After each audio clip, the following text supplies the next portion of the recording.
31তম আমাদের হারিকেনা সার্বজনীন মন্দিরে 31তম। কত প্রহর ব্যাপী এটা? 24 শান্তি এবং সবার মঙ্গলার্থে আমাদের আয়োজন। এবং আজকে প্রথম দিন, আরো 2 দিন সামনে আমাদের আছে।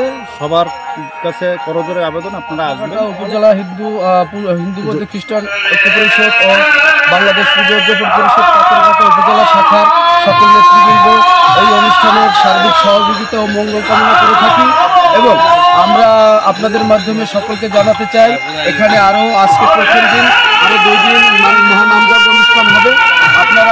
আমরা আপনাদের মাধ্যমে পাথরঘাটা উপজেলা সহ এই কলি যুগে গোবিন্দের নাম বিনে জীবের উদ্ধার নেই এবং এই জীবের কল্যাণে সকল বিপদে সকল দুর্যোগে দুর্বিপাকে একমাত্র কৃষ্ণ নাম এবং গোবিন্দের নাম গুণাগুণ কীর্তনেই পার হতে পারে এই জীব। এবং বর্তমানে চলছে পৃথিবীতে এক ধরনের দুর্যোগ। এই অঘোষিত দুর্যোগে পুড়ছে ফসলের ক্ষেত, আবাদি জমি ও জনপদ। মানুষ এই কাঠফাটা রোদে পুড়ে যেন কাঠের মতোই চৌচির হয়ে যাচ্ছে। প্রার্থনা শুধু ভগবান এই ধরিত্রী রক্ষা করো এবং এই ধরাধামে তুমি তোমার কৃপা বৃষ্টি দিয়ে ভিজিয়ে দাও মাঠ ঘাট। পুকুর শুকিয়ে গেছে, নদ নদীতে লোনা জল। কোথায় যাবে এই জীব? কোথায় পাবে, কোথায় হবে তৃপ্ত এই প্রাকৃতিক প্রেমের বাড়িধারা ছাড়া? এই জীবের কি কল্যাণ, এটুকুই প্রার্থনা হচ্ছে এই কীর্তনাঙ্গনে।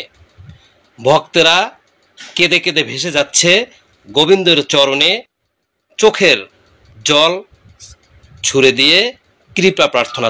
বিশ্ব শান্তি ও মানব কল্যাণ কামনায় 24 প্রহর ব্যাপী মহানাম যজ্ঞ অনুষ্ঠান চলছে বরগুনার পাথরঘাটা উপজেলার সদর ইউনিয়নের হারিটানা হালদারবাড়ি মন্দিরাঙ্গনে। বৈরী আবহাওয়া, দুর্যোগ দুর্বিপাক থেকে এই জাতিকে, জীবের কল্যাণ যাতে হয়, এই জাতিকে উদ্ধার করা যায়, ভগবানের কাছে এটাই তাদের প্রার্থনা। ঈশ্বরের কাছে ভক্তরা কান্না করছেন এই দুর্যোগ দুর্বিপাকের হাত থেকে এই জীবকে কিভাবে রক্ষা করা যায়, সেটাই হচ্ছে প্রার্থনা। ভগবান সকল ভক্তের কল্যাণ করুক, সকল জীবের কল্যাণ হোক, এটা আমাদেরও প্রার্থনা। অমল তালুকদার, বাংলা 52 নিউজ, পাথরঘাটা, বরগুনা।